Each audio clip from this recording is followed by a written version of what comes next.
Knife வந்து original. அதனால sir நானே பண்ணுறேன் சார். அப்படி பார்த்தாரு, இப்படி குத்துவேன், அப்படி பிடிப்பார்.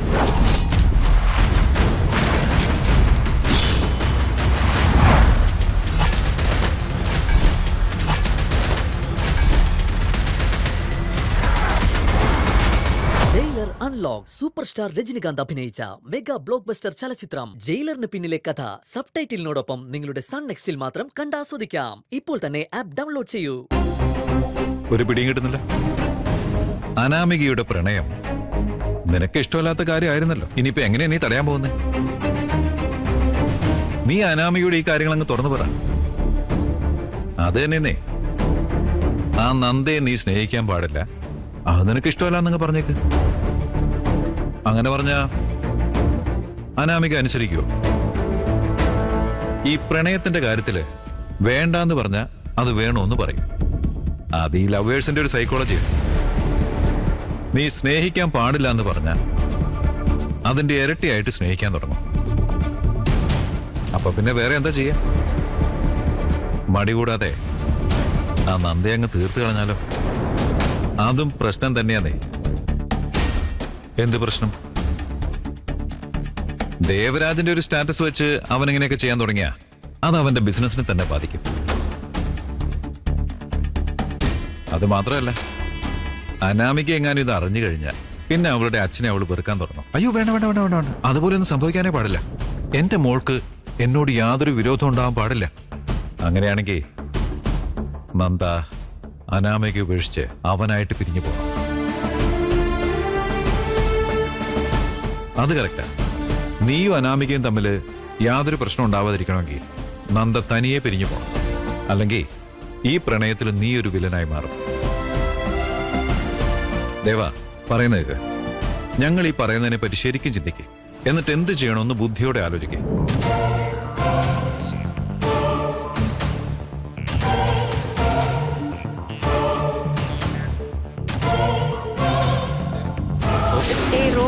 എനിക്ക് ബോറടിക്കുന്നു. ഇത്ര പെട്ടെന്നോ? ആ, നമ്മുടെ സ്റ്റോറി കുറച്ചുകൂടി ഇൻട്രസ്റ്റ് ആവണെങ്കിലേ അതിലൊരു വില്ലൻ വരണം. വില്ലനോ? അതേന്നേ, അങ്ങനെ കുറച്ച് അടി ഇടിയൊക്കെ വേണ്ട ഒരു ലവ് സ്റ്റോറി ആവുമ്പോ. നമ്മുടെ കഥയിൽ അതുപോലെ ഒന്നും ഇല്ലല്ലോ റോ. ഇപ്പൊ അങ്ങനെ ഇല്ലെങ്കിൽ തന്നെ എന്താ, ഒരെണ്ണത്തിനെ ഉണ്ടാക്കി എടുത്താ പോരെ?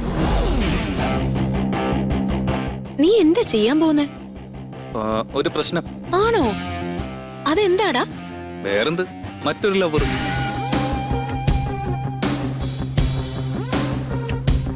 മനസ്സിലായില്ല. പ്രിയ, നമുക്കിടയില് സ്റ്റാറ്റസോ അല്ലെങ്കിൽ എന്തെങ്കിലുമൊക്കെ ഡിസീസോ തടസ്സമായിട്ട് വരുന്നില്ലല്ലോ. ഒരു പക്ഷേ എന്നെ മറ്റൊരു പെൺകുട്ടി പ്രേമിക്കുന്നുണ്ടെങ്കിലോ അതൊരു പ്രശ്നമായിരിക്കുമല്ലോ. ചീരിപ്പൂരി അടിക്കും ഞാൻ. അതെന്താ? ഞാനുള്ളപ്പോ വേറൊരു പെണ്ണ് നിന്നെ പ്രേമിക്കാനോ? വിവരം അറിയും നീ.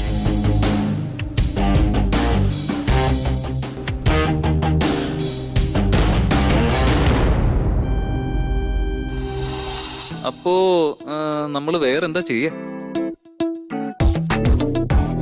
അങ്ങനെയാണെങ്കി എന്നെ ആരെങ്കിലും പ്രേമിക്കുന്നതായിട്ട് നമുക്കൊരു വില്ലനെ ഉണ്ടാക്കിയെടുക്കാം.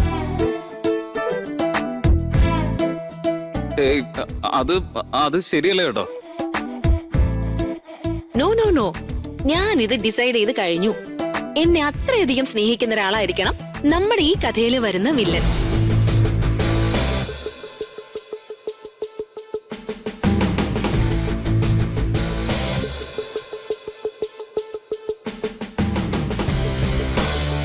ഇനി ഇരുന്ന് അധികം ആലോചിക്കൊന്നും വേണ്ട.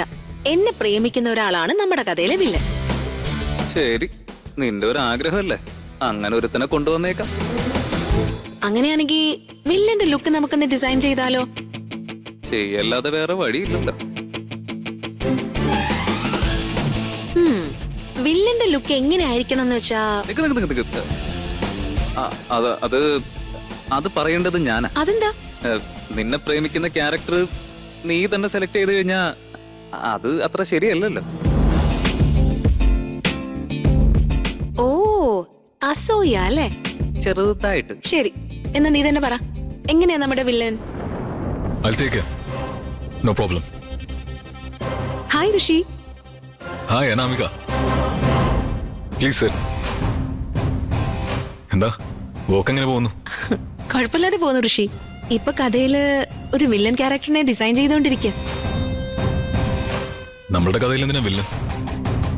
ഏത് കഥയായാലും വില്ലൻ എന്തായാലും വേണമല്ലോ. വില്ലൻ ഉണ്ടാവുമ്പോഴല്ലേ ഹീറോയ്ക്ക് പണി ഉണ്ടാവും. അത് കറക്റ്റാ. ഏത് വില്ലൻ വന്നാലും ഈ ലവിനെ നശിപ്പിക്കാൻ കഴിയില്ല. എല്ലാം കംപ്ലീറ്റ് ചെയ്തോ? ഞാൻ മീറ്റിംഗ് കഴിഞ്ഞിട്ട് വന്ന് കണ്ടോളാം. ഓക്കെ.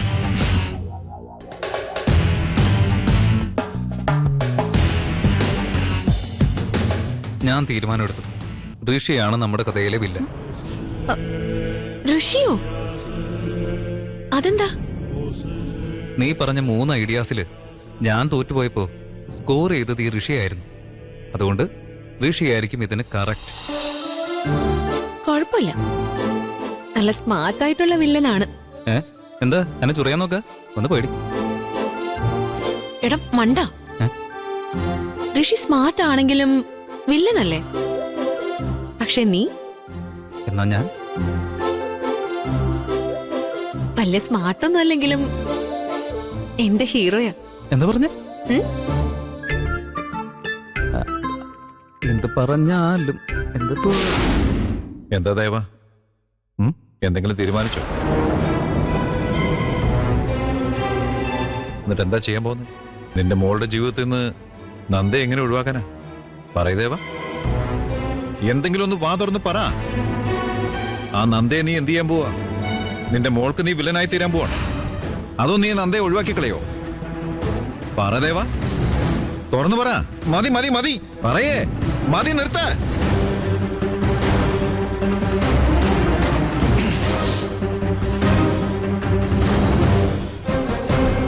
അനാമികയെ വിട്ട് നന്ദ ഒഴിഞ്ഞു മാറും. അവനെ കൊണ്ട് അത് ചെയ്യിക്കും ഞാൻ.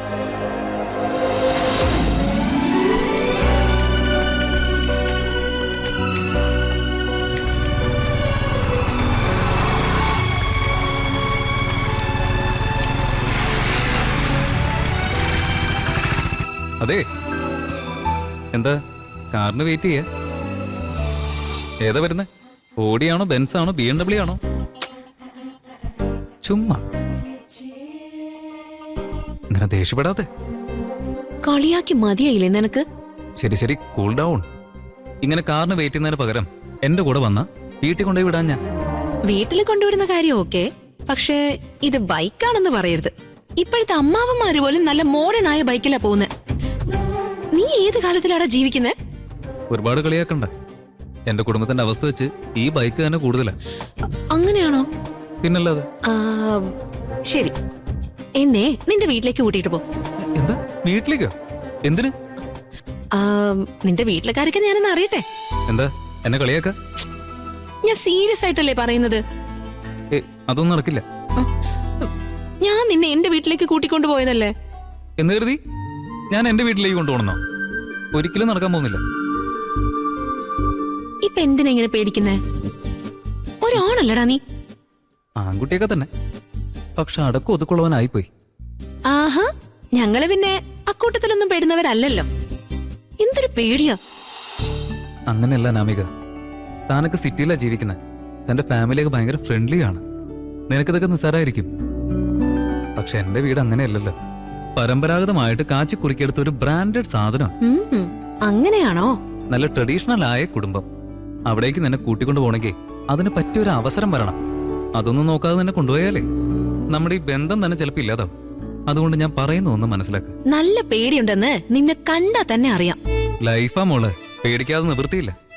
കുറച്ച് നാളോട് വെയിറ്റ് ചെയ്യ്. ഞാൻ തന്നെ നിന്നെ എന്റെ വീട്ടിലേക്ക് കൊണ്ടുപോകാം. ഓക്കെ, ഇപ്പൊ തൽക്കാലം പോട്ടെ. ബൈ.